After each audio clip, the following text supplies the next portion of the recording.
Hello everyone! Welcome to the OC Philippines Nationals 2025. And in here, we're going to be having a great match to start on the 4K scene with bojii versus Sen, I believe, is going to be the matchup for this round. I'm Silo SKL's Lively Peninsula. Joining me on the commentary booth is none other than Surf285. Hello there, how are you doing today? Hello. What a great afternoon we have indeed. Ito yung ating buena mano na matchup this weekend. And we have a pretty fun one, I'd say. This is our... Ano? Teka lang po, hindi napalitan yung window. Sayang yung transition. Okay, ayun. There we go. We have our number 2 seed, bojii, facing our number 7 seed, Sen.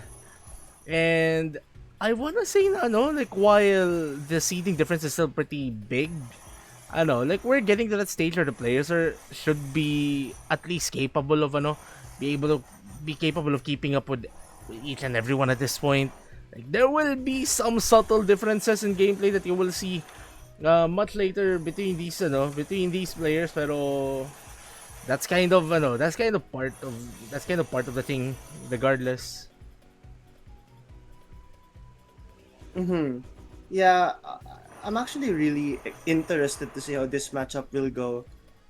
Because I know bojii is definitely the more physical player, but the Ellen opponent here is going to be a bit more challenging.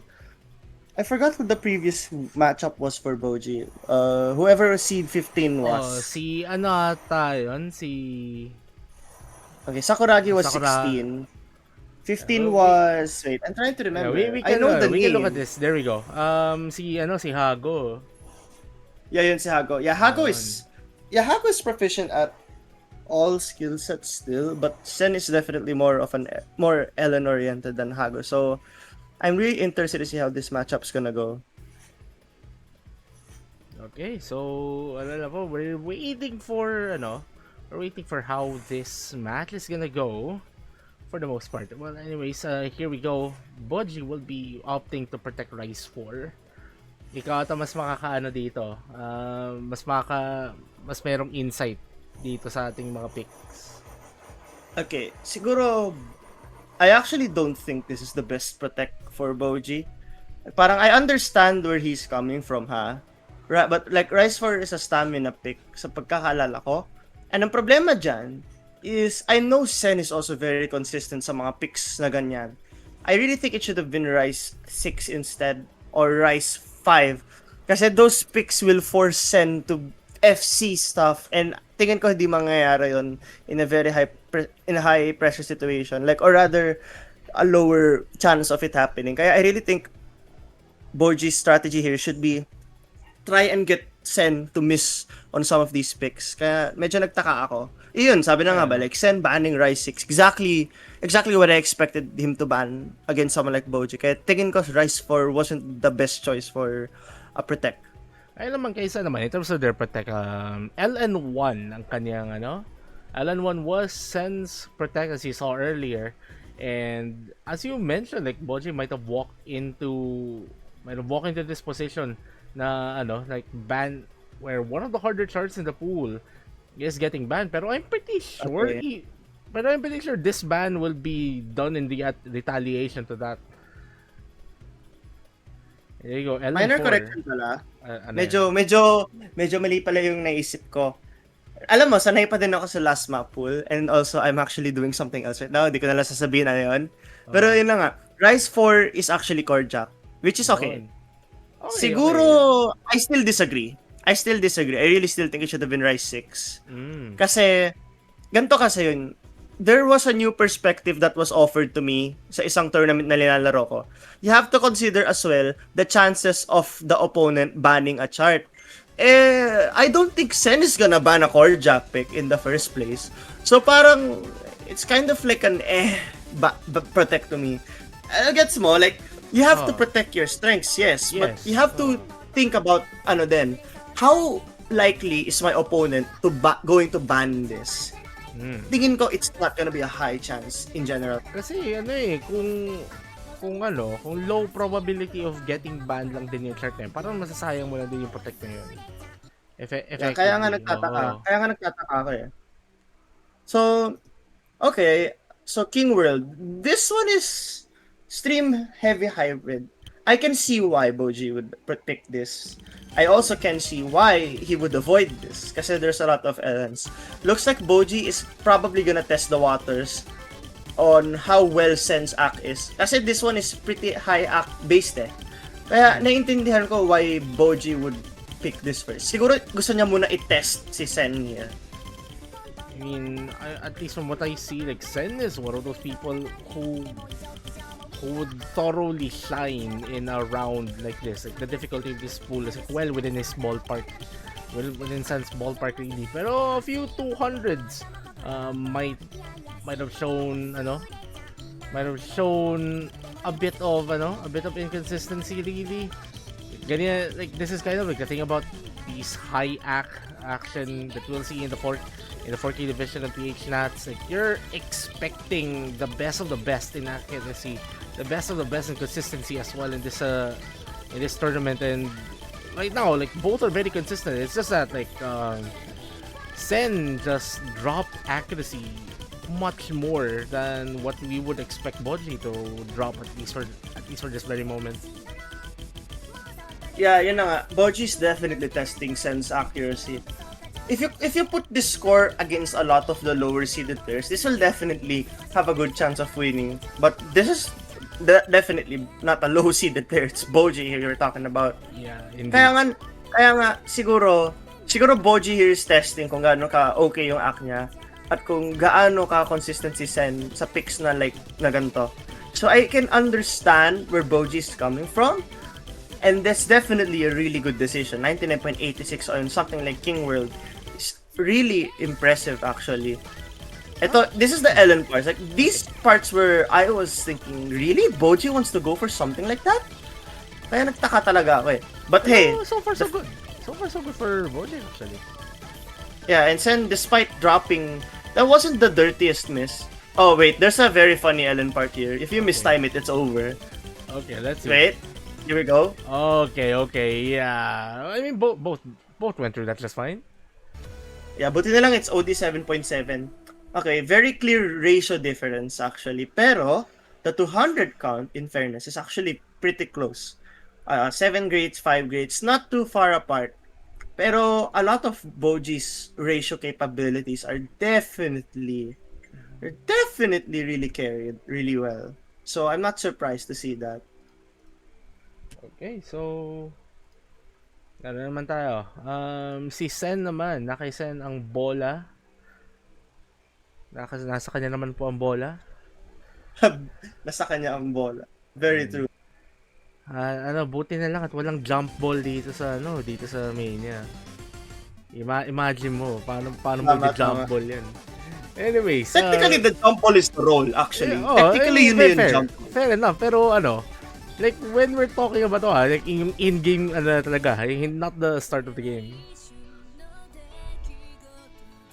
Okay. So, TFC. So, Rice 1 coming from Sen, very surprising, I'd say. Kasi alam mo naman, I don't like this pick already. Yeah. Alam mo naman, you know who your opponent is, and I don't like this pick. Yeah. Alam mo, this is a stream pick. Bojii's also Bojii's very consistent sa speed. Unless your name is like Swarmzy or something, this is not something you go against bojii. Yeah, like medyo ano ba like are you trying to play to bojii's strengths and like trying to make sure to just to tank the point loss, I'd say. I mean, ayoko magsalita ng tapos. Pero like I kind of not like where this is going, at least strategy wise. Yeah, this is okay. To give credit to Sen, this is a very high accuracy. Okay, at the moment I said that nag-drop siya ng 200. Which is very, very unfortunate. Oh, yan. See, this is exactly what I was talking about. This is not the pick you're going against bojii with. Are you hoping bojii drops a miss on a skill set that he rarely drops any misses at all? Feel ko this is not... Kasi we can say na both players are doing amazing. Pero in picks like this, with someone like bojii as your opponent, your margin of error is going to be very small. And the moment you get out of that margin of error, you're basically doomed. At least you have a high percentage of being doomed. Medyo like, I'm kind of just wondering really, like, ano bang like, what's in Sen's mind? What gave me the sense like, hey, I should pick speed against one of the best speed players in the world? Medyo Pero, oo. it is a questionable decision. Oh. But I do appreciate pa din the confidence to pick something like this. Because if you look at the accuracy, actually nga, if you let that one part out, if you leave that one part na nag-200 si Sen, I have a feeling this would have been a lot closer. You know what? I want to take a look at.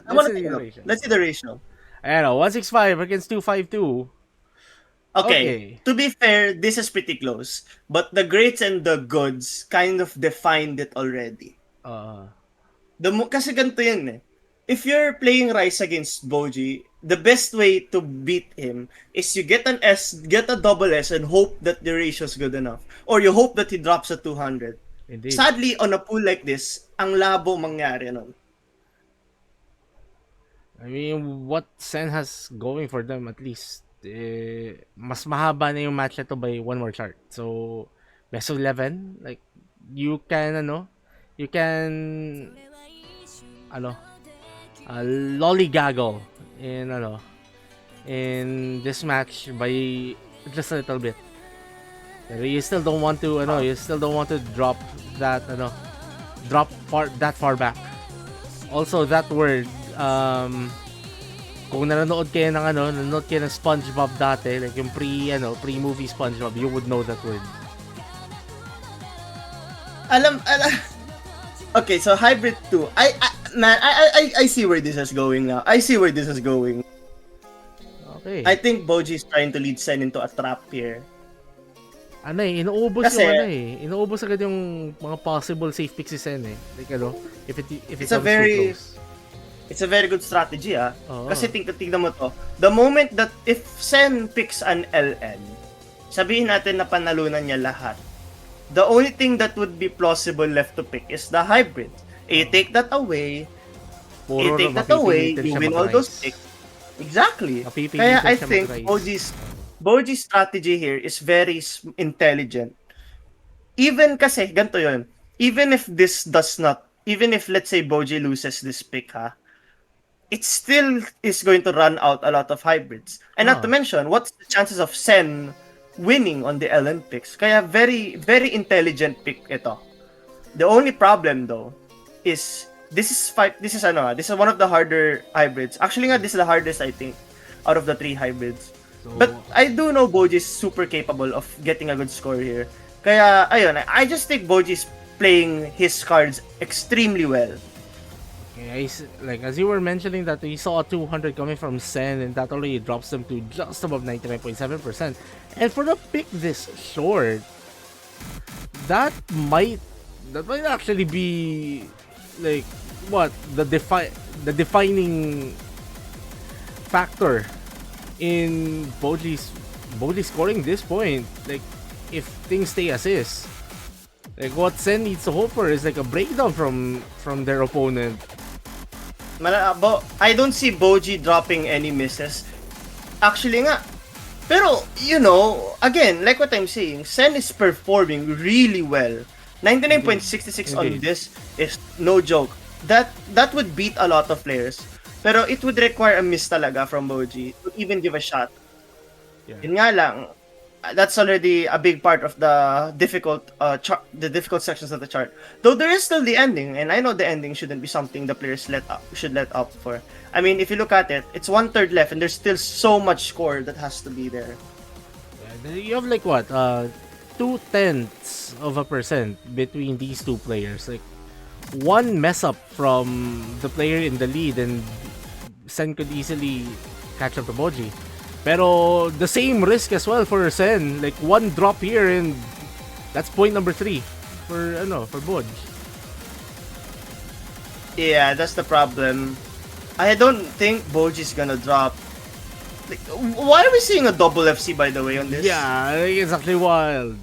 This. Yep. Oh my. Oh, Yeah. oh, Yeah. double FC. Yeah. That's a double FC. Yeah. That's crazy. Okay. Okay. Okay, Miss Bojii just missing out on the V1 double S with one great. Okay.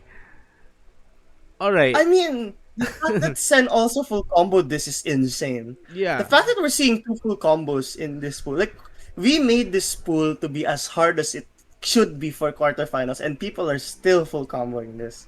That should be a testament to how good these players are. So if this is the scores we're seeing, I think we didn't make it hard enough. Wow. Wow, huh? Bold words from I'm the no, head. Bold words from the map pool selector I'm, right here. I'm just saying, huh? No, that's a compliment to them because I'm just Right. saying they're performing so much. They're performing really well, Exactly, and exactly. they should be proud of that. Again, Okay. I'm saying this pool No, is a really difficult. So LN2, okay. I guess, but you have to remember they're down 2 breakpoints, and I don't think Okay, pero wait. Okay, Okay. I'm trying to think. Sige. I'm looking at this history of playing LN charts. In NWC 2023, our strategy noon was kami na bahala sa LNs and we let bojii do all the work on everything else, right? Yeah. Something na I observed was siguro why bojii would want to do that is so we can ensure na the maximum capability for team was there. Bojii wanted to, like, kung mapapansin mo ha, if you've noticed recently, bojii has been trying to avoid LNs in tournaments recently. Yep. At least in PHNats. Yeah. But now, the thing about bojii kasi is, ang bilis niya mag-adjust. So kahit sabihin natin na ganun, he can flip a switch and just be really good at this skill set right now. Kaya I have a feeling this is not safe. Well, Sen had a particularly rough start at the first few notes of this chart. Kaya medyo starting this on the back foot. Si Sen. Medyo kailangan mag-ingat-ingat dito kailangan mag-ingat ni Sen. As of this moment. Meanwhile, bojii is holding on consistently to their score right now, and that's actually a really good sign. And Sen dropping a few 200s in this with those releases actually, and that is a massive accuracy penalty on their end. And a miss. Oh no. Not exactly the thing that you really want here to see first if you're Sen. It's a relatively cleaner accuracy drop though kasi hindi naman bumaba yung accuracy, no? Sen is actually gaining accuracy in that inverted jump stream. But like this is a